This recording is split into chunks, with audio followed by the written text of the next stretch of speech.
It's time to take a step beyond. The podcast to inspire creativity and imagination. Here's your host, Dr. Anthony Poston. Thanks for tuning in to A Step Beyond. So if you've read my book, A 250,000 Steps, you know that I'm all about putting forth our best efforts in everything we do. I think life is a process. However, it's also a journey, not a destination. It requires some disciplined thinking, but also creative thinking in order to maximize the outcomes of that journey. My guest today is a kindred spirit. He's a nationally recognized communications and brand expert and a very sought-after public speaker. He's a former director of communications strategy at Harley Davidson and the author of the new book, Make Some Noise, The Unconventional Road to Dominance. Ladies and gentlemen, Mr. Ken Schmidt. Ken, welcome to the show. Thanks, Tony, very much. Thanks for taking some time for me today. I appreciate it. My pleasure. All right, so before we get into what you did at Harley Davidson, let's talk a little bit about your prior life before working with them. Talk a bit about your career progression and what led you to that opportunity. Oh, great. Happy to. Interestingly, I worked my way through college as a pipe fitter, as a plumber in a water treatment business. And what that kind of taught me is a trade I can use forever, but also the fact that I didn't want to be using my hands for the rest of my life. I wanted to do other things. So I finished my degree, got 2 degrees, one in advertising and the other in journalism. And I, coming out of college, got 2 jobs with 2 different PR and marketing firms in Chicago, Reuter and Finn, and then ultimately Bozell and Jacobs. And I intentionally, Tony, went to Bozell and Jacobs because I knew they had the Harley Davidson business under their umbrella, and this was something I would have literally given an arm and a leg to become part of. Lifelong motorcyclist. Loved the thought of the challenge of it because I knew the business was in bad shape at that time. And also, frankly, nobody else wanted to work on that account or that business, so I just saw myself as a natural fit. That's what I did, and then eventually parlayed that into moving across the desk and going from Chicago up to Milwaukee and working directly at the mothership.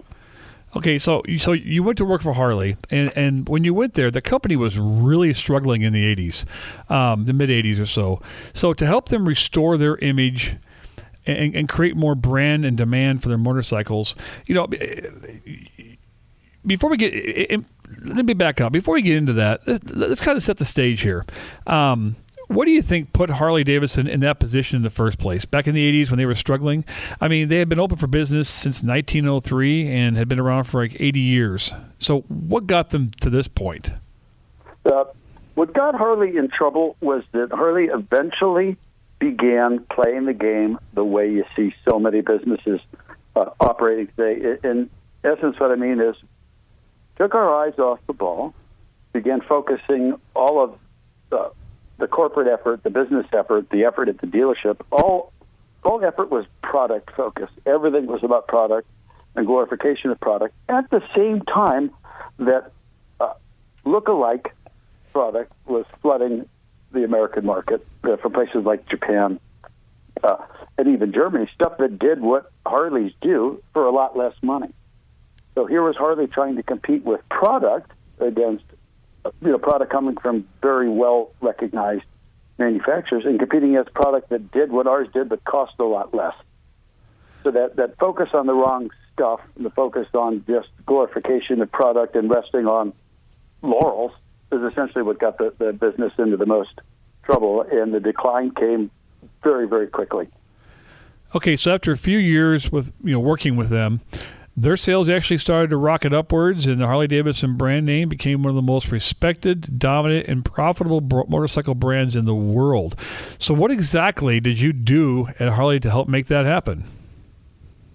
Well, I always believed, and obviously still believe to this day, that if you're going to be competitive as a business, truly competitive, what you need to be focused on is what do we want the people that we serve to remember about us and to say about us, which means we need to focus our energy on the people that we serve to get them to bring us more people to serve, which means we need to delight them in ways that they're not expected to. So really required us to do as a business, and the people at Harley did a tremendous job of bringing this to life, was change our primary focus away from talking about and glorifying our product sort of at the expense of everything else, and instead put all of our effort on glorifying people, the people that we want to serve, the folks that we're talking to, the people that are in our dealership or at a bike event, to do things for them and say things in front of them that they flat out aren't used to hearing from business people, to make ourselves more likable.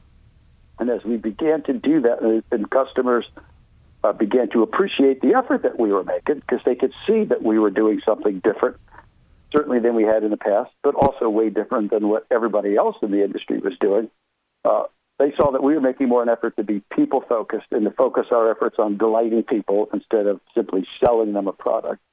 And that kind of change in mindset and change in approach is what eventually catapulted the company up to the very top of the heap.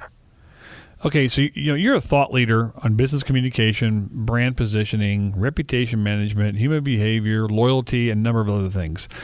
You've been quoted as saying, "I love to startle people by exposing them to proven ideas and concepts they've never imagined."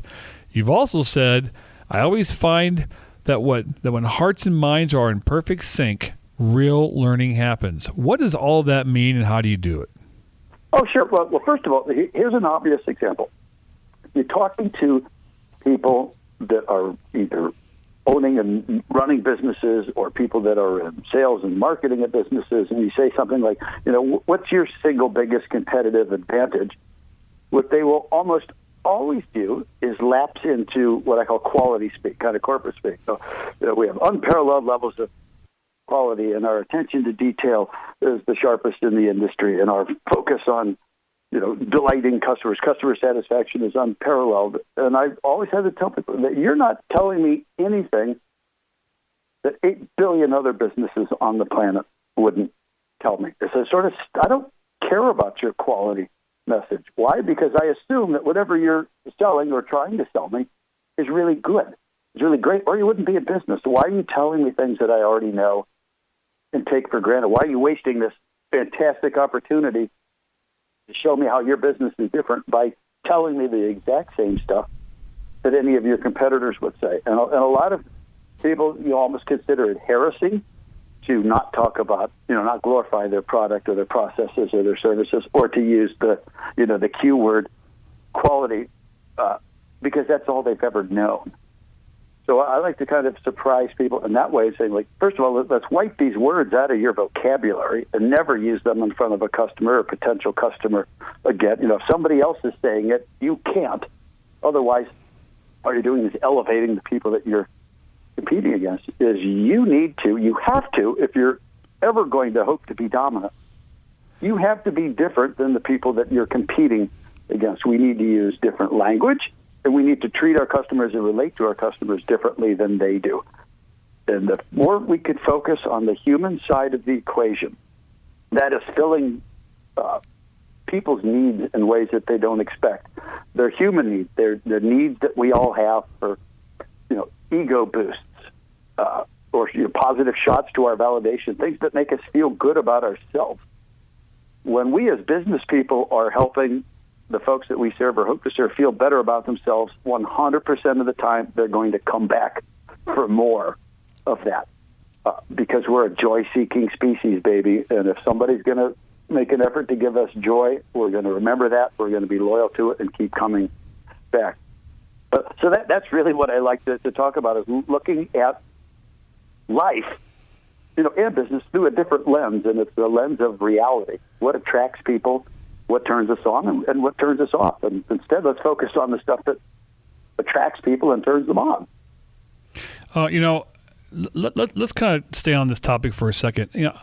I'm a brand guy myself. Okay, I've worked with large companies like Rockwell Avionics and Miller Brewing and others, and I've always kind of typically equated brand with identity. And I've always kind of believed that one of the critical elements to creating a brand identity is consistency. In other words, at least in terms of behavior and outcomes. So if people, I believe people want to know what they're going to get before they go to get it, and be at a certain level of, as you would say, quality, type of design, whatever. Now I know you're discussing the communications piece of this, how you talk to people, and I agree with all that. And I know what I'm saying, it to some sounds boring, but whether I'm buying a Harley, a Lexus, or even you as a consultant, I at least want to know that what I'm getting is what I've come to believe and expect about the product. So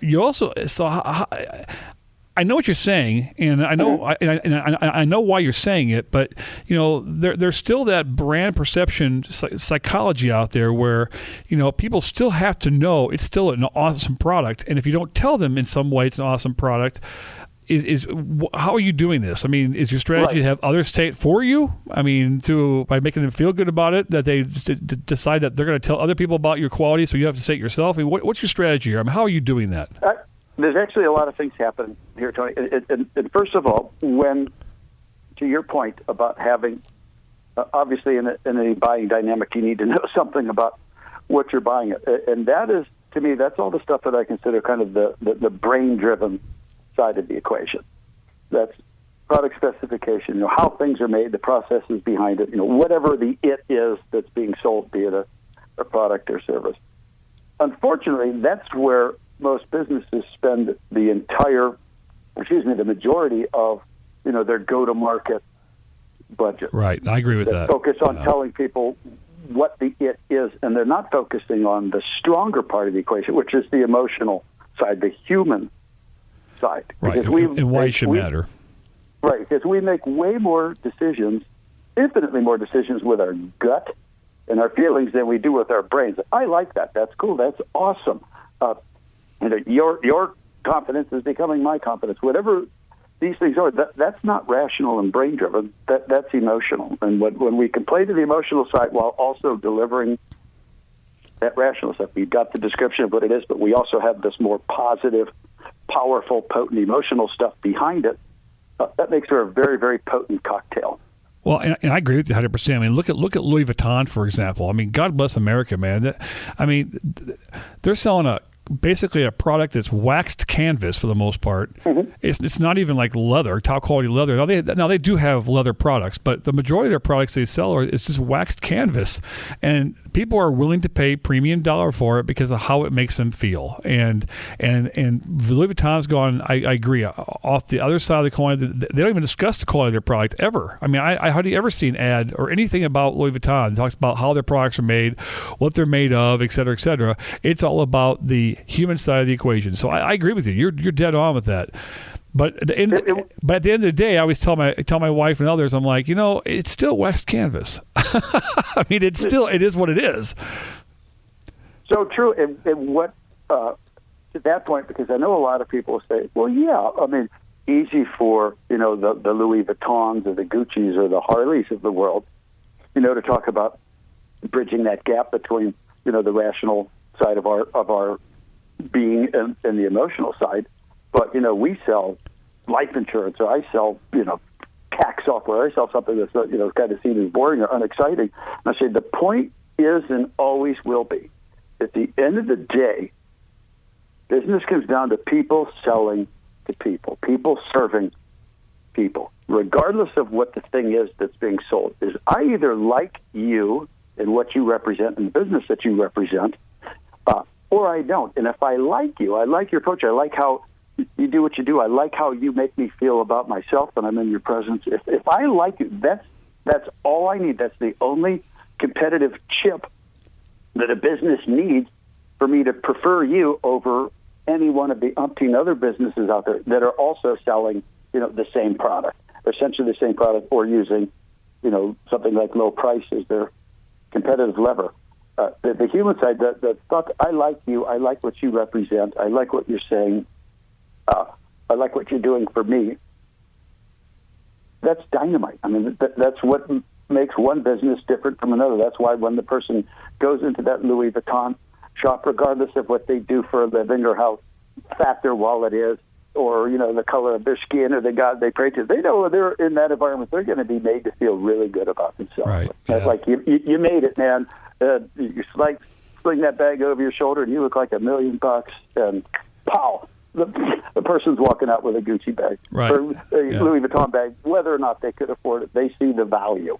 Right, I agree with you 100% because like printing, for example, I've had this printer that I've used forever, and printing is printing. I mean, there really isn't a whole lot of quality variation between most printers out there. I mean, it is what it is. It's a commodity product, but I had this one printer I used for years because the customer service rep that I worked with, I had developed a very strong relationship with. She went out of her way to help me. She took care of me. She sent me cards. She was always checking in to make sure everything was good to go. I mean, it was like we were on the same page, and I could see the pure value of buying their product was her, and the value of her service that she provided me. Now she's gone, and now I'm running into all kinds of issues, and I'm like, okay, I don't think I need to stay with you anymore because you know what? I can go somewhere else and get a good quality product. I mean, I'm not really worried about that. I miss the human side of it, and you're right. I agree 100%. When you speak, you often use motorcycles, obviously, because of Harley as a metaphor, and the fact that you've been riding them forever, because they lend themselves to great, memorable imagery, as you would say. So aside from your obvious connection from Harley Davidson, why do you do that, and give me an example of how you do it. Oh, sure. Well, first of all, I love that people recognize in any group of people, Tony, anywhere in the world, regardless of age, is everybody knows sort of inherently that Harleys sound different than other motorcycles. Harleys tend to be, we like our motorcycles as Harley owners to be loud. And everybody knows that. So here's just a great opportunity to make a point about differentiation. And what I would always, tell people to do, and I love doing this, is I say, let's take an imaginary ride on a motorcycle. And I want you to picture yourself right now sitting on a motorcycle. Any motorcycle, but the catch is it cannot be a Harley. So right now you're sitting on a motorcycle, looking at the gauges, and your hands on the throttle, and looking at all this beautiful hardware, and it's really impressive. Let's let go of the clutch and the brake, and let's just start moving. Let's take this thing for a ride, and get a room full of people with their hands in front of them, pretending like they're riding. So, let's go through some of the turns and shift gears, and people start laughing sort of immediately, and then I'll just say like stop. And I say, you got 1 second to answer this question. I said, what brand of motorcycle are you riding right now? And no one can ever answer the question because they haven't thought it through that far. All they're thinking is, I'm on a motorcycle. It's great. I'm having a ball. It's fun. I said, if I told you were riding a Honda or a Yamaha or a BMW, of course you would nod your head and say, sure, those are very respected brands, that nobody would be embarrassed to own. And I say, let's do the exact same exercise, only this time let's do it on a Harley. And then I always notice everybody tends to sit up a little higher when they pretend they're riding a Harley, and they put their arms in front of them and they shake. And I said, let's make that engine noise. And everybody will start to, grumble and roar, make a big loud noise. So see how you sort of inherently know that the Harley's different and makes a different noise. And the other companies all sound the same, selling look-alike product. And I said, well, that's your business. And that's your industry. Because no matter what business or industry you're in, you're like the Honda or the Yamaha or the Kawasaki. Everybody knows what you're doing is really good and really well done. They just don't see any difference between what you're doing and the other guy. So this concept of making a different noise being, how do people describe you? What do they say about you? What are the associations they have with your business that makes it distinct and different? You can focus your business not on just talking about and extolling that thing that you do, but making a different noise, representing something different in the market that people talk about. Then you're going to stand out. Then you're making that Harley-like noise. And it's an example that people can identify with because they do want to stand out and be different, and they can't really understand why they're not and why the market doesn't appreciate all of their inherent greatness. I was speaking to my friend Robbie Wolf the other day. Robbie's one of the co-hosts on American Pickers. And his brother and I graduated from at the same time from the same city in Iowa here, and my brother used to work for Mike Wolf, and you watch that show, and they have 2 or 3 different areas where, like, especially Mike Wolf is somewhat obsessed about, and one of them is motorcycles. And it's gotta help Harley to have that show going all over the country talking about old Harleys in a way in which they're almost being, glorified and for their very essence. Because vintage is a big deal now. I mean, everybody's into vintage everything. In fact, the stores sell vintage Louis Vuitton bags, and vintage is cool. So when they're out there traveling the countryside, digging out old Harleys, old flatheads and stuff out of barns and everything else, and they're just beat the heck, and they want to preserve that history and so on and so forth. That's got to help Harley's brand as well, at least perceptually, because it shows that Harley is an old company and it's been around a long time. And yeah, go ahead. I couldn't agree more. I would say I couldn't agree more of that. And what's really fun about that is a lot of times, and you see guys do it on American Pictures. A lot of times they will be reconstructing an old Indian, and Indian, of course, is the only other domestic player here in the U.S. And a lot of times people ask me, "Oh, geez, this kind of bummed me out that they were featuring an Indian." I said, "Oh my God, not at all." I said, anything that gets people thinking positively about motorcycles is good for Harley. It's good for everybody in the industry, because if you're thinking about motorcycles now, and maybe you weren't as a result of that, well, now it gets you into our arena. So now we can, put our competitive hat on and find you and win you over, versus, maybe not having that opportunity before because you hadn't seen that stuff. Heritage works, and it always has, because, and I hope that never dies in America, is we tend to have a love and a tremendous amount of respect for survivors, people that have been around a long time, businesses that have been around a long time, and that have meant something special to people over the years. I mean, Harley just had its 115th anniversary celebration back in Milwaukee. That was, some of the most fun I've had in years. Tremendous mixture of what's old, people riding around on motorcycles that are over 100 years old, races of bikes that, none of the bikes were newer than, 8 years old, with present, with look toward the future. You can sort of see all of that wrapped up, in one photograph. And that's the kind of thing that gets people jazzed up. That's a clear point of differentiation in the marketplace excitement that companies like Harley and Indian have that the other guys will never have. One of the things that my late friend Al Bean, who was an Apollo 12 astronaut and the fourth man to walk on the moon, he recently passed back around Memorial Day. He often talked about how when he first arrived in NASA, he assumed that all of these very smart people were just going to tell him how he was going to do his job as a new astronaut.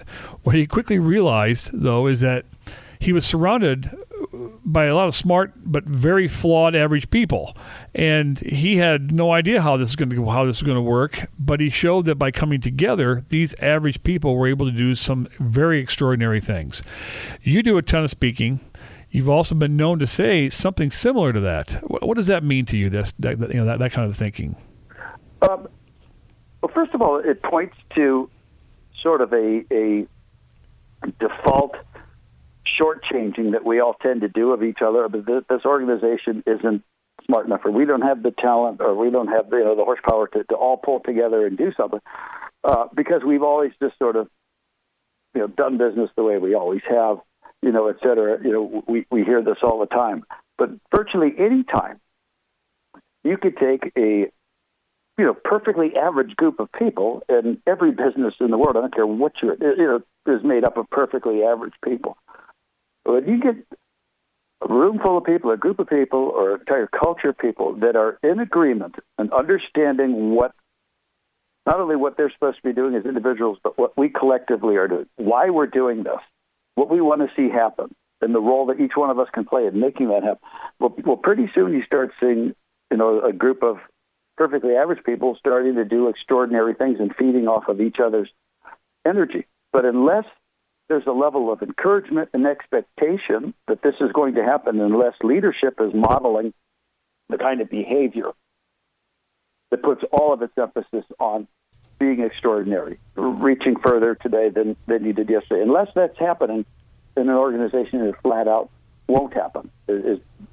Given the right coaching and encouragement, people can, we could put a man on the moon. We could solve any problem. given the opportunity and the encouragement to do so. We're a lot smarter than we let on. Kim, can you talk about what companies kind of need to do and focus on? When a company hires you to come in and help them, what's one of the first things you do? One of the first things is I love to talk to whoever the people at the top are, whether that's the owner, whether it's CEO or president. You can get a room full of like 3 or 4 of the, quote unquote, most powerful people in the organization.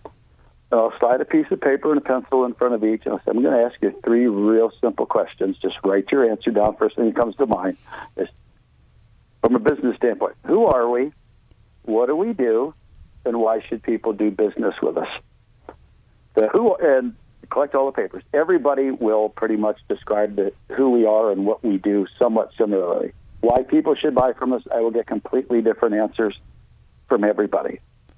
I'll say, now, how can we as an organization know where we're going and what we want to see happen in the marketplace when the people running the business aren't even in agreement of what we do so well that people should be preferring us over others? And then I can use that as a bridge to talk about my 3 favorite questions, which are, what are people saying about us? What do we want them to say about us? And then third, what are we doing to make sure they're saying this about us? Which means that we as a business need to develop and be in agreement of exactly the language that we use to describe ourselves, which means we are going to intentionally not use any language that any of our competitors are using in their discussions with the presentations to and their web presence, whatever that is, to their customers. Our competitors are using, the Q word, quality, and talking about their commitment to customer satisfaction and the fact that they're bonded and insured and licensed and all that. If they're doing that, we are intentionally, from this point forward, never doing that. We are going to craft and create our own language to describe what we do, and we're going to do that in a way that's 2 things: memorable and repeatable. So that's called the 2 R's of business: remember and repeat. If I can't remember what you just told me, I can't repeat it.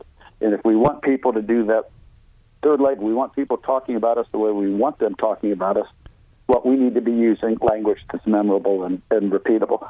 And that tends to get people focused pretty quickly. Say, look, we need to focus on our culture first, how people see our business and the role we have and potentially can have in the lives of our customers, and get that ingrained into our culture, that this is what we're going to do, this is what we're going to talk about, this is what we're going to represent, and then take that out into the marketplace. And it's astounding how, from a cultural standpoint, how quickly most businesses, when you have executive leadership providing all of the encouragement and making this a priority, how readily people will adopt this, because they see it as, we can do things differently, and why should we look and act and talk and sell the same way our competitors do? That just pushes the value of what we do down. If I was running the business, I wouldn't want to do that. Well, okay, let's do it differently. And like I said, people will embrace this. It's I've gone into companies and done similar things where I pull in the management all together and the leaders, and it is interesting. You're right. I mean, to find out the diversity of views coming from the leadership, which should be on the same page.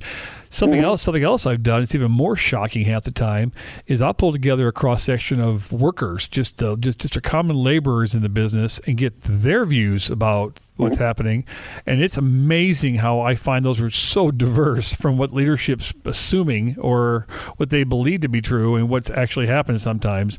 Because like you said, you got to get everybody on the same page, and that's a big challenge. Here's something else I do to show. I mean, every business, because they're living and breathing it. Maybe 24 hours a day, 7 days, all the time. We sort of have this assumption that people know us the way we want to be known, and that they know us and respect us, and they see what we're doing is different. And so what I sometimes will do with a business is I'll say, before I get there, have one of your people, intern, administrative assistants, somebody gather up all of your go-to-market stuff and as much of the go-to-market stuff as you could possibly find it. Sell sheets, ads, brochures, whatever it is, shots of the home site on the web pages. Let's gather up as much go-to-market stuff as we can for our industry and just take a piece of tape and cover everyone's name or any kind of recognizable symbol and scatter all this stuff out on a table. And you just bring in the executive leadership and you say, well, you have 15 seconds to find your business's stuff in this massive, competitive stuff that's happening. And they typically have it's very challenging to do that. And then you can bring, employees in to do it. But the point is made is like, look, if we can't instantly see what we're doing here, and we can't find our stuff immediately, if we're not standing out, how can we possibly expect people in our market to see us differently? And that kind of thing, it just tends to open people's eyes that, we as good as we are at what we do internally, we have every efficiency and every best practice that you could possibly imagine happening here. If the marketplace doesn't see that or put value in it or care about it, then you're a commodity. You're just in a pile with everybody else's stuff. Hey, Ken, let's talk about your new book, Make Some Noise, The Unconventional Road to Dominance. Tell us about it. Well, the reason I wrote the book is because in the last 20 years, I have gone out and spent time with more than 1,000 businesses around the world from virtually every industry you can name, virtually any size, everything. And one of the common threads that I found is that regardless of the industry, regardless of the businesses, business leaders, business owners are really, really good at what they do. Sort of regardless of the business industry, they're very good at what they do, but what they don't know how to do is compete. They'll say, we know how to market, we know how to sell. And I'll say, no, if we don't make competing to dominate, if we don't put that at the top of our business process and make it our overriding business priority, it's sort of, why are we here? What do we do? This isn't a marketing function. This isn't a branding or selling function. This is the function of leadership. Why is this business here? How can we defeat other people, other businesses that are trying to do what we do? And then the book is created to show how to create and drive narrative into the market you serve that is clearly different than the narrative that surrounds your other commoditized competitors. It's the behavior that we need to show as businesses and business people, that the behaviors that are magnetically attractive to human beings versus being repellent. And I kind of break out in the book this whole notion of weaponizing human behavior, of taking things that we know as human beings are attractive and using that kind of behavior and that kind of language instead of being predictable like everyone else's, or being sort of the, can I help you mode of business that is totally non-differentiating. So we'll take this notion of let's be different, let's push emotional levers, let's be more attractive, and let's use these as our competitive weaponry, as our competitive levers. It's about being distinct. It's about using behavior to make your business more attractable and more likable, and at the end of the day, out-competing everyone else. Because at the end of the day, there's no business in the world that can sell me something today that I can't get from somebody else for less money. At the end of the day, my decision criteria will always come down to price unless I happen to like somebody. If I like somebody in whatever market, I buy a little bit more than I like their competitors, they're the ones that are going to get my business. So that we need to focus all of our internal energies on our systems and our efficiencies and all that wonderful stuff, but we need to focus just as much, if not more, of our energy on the external side of what do we want people saying about us to bring us new customers, and what are we doing to get them to stay it, because what we're doing right now isn't enough to make that happen. We got to bust this commodity mindset, and that's really what the book is about, shows in a very linear fashion with a lot of cool motorcycle stories how to do this, how to effectively change the face and the tone of your business.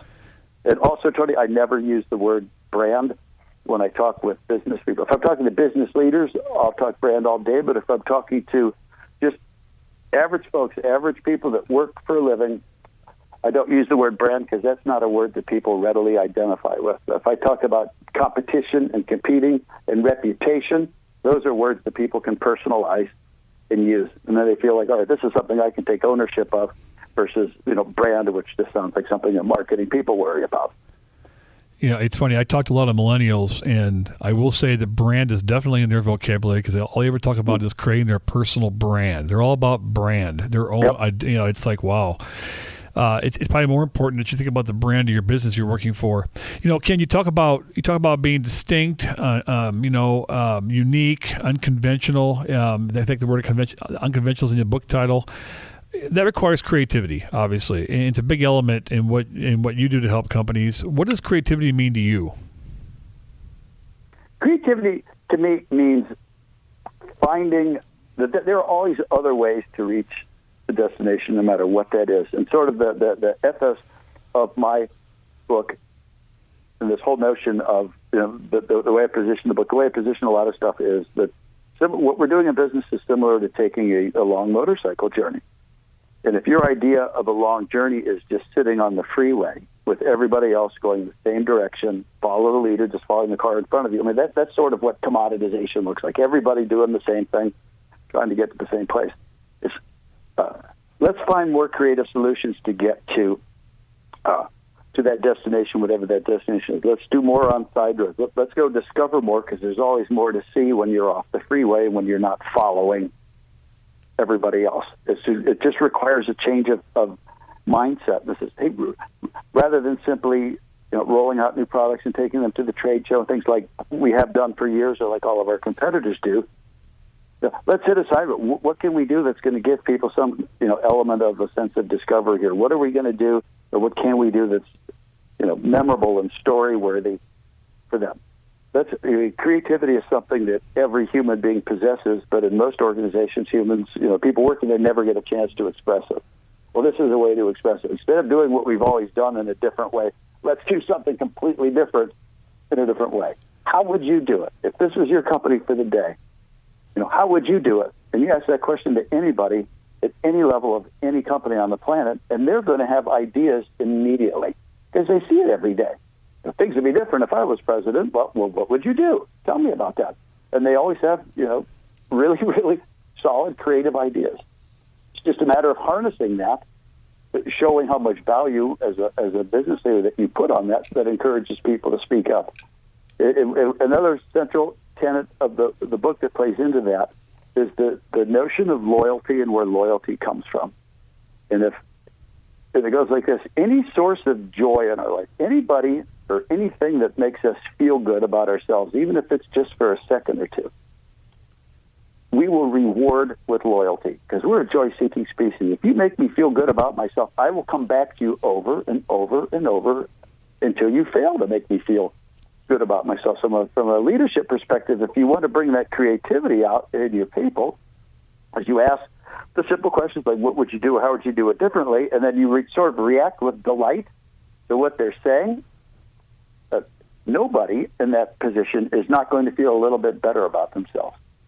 So then the next time an opportunity is given to speak up, I'm going to speak up again. I'm going to keep doing this because I know I'm going to get that reward of somebody, taking visible delight in what I'm saying. Those are employees that are going to stay longer. Those are customers that are going to stay more loyal. We always return to any source of joy in our life, and if we as a business or we as business leaders are that source of joy for the people that we hope to serve, we know they're going to come back for more. So, Ken, what do you do to stay creative and feed your imagination?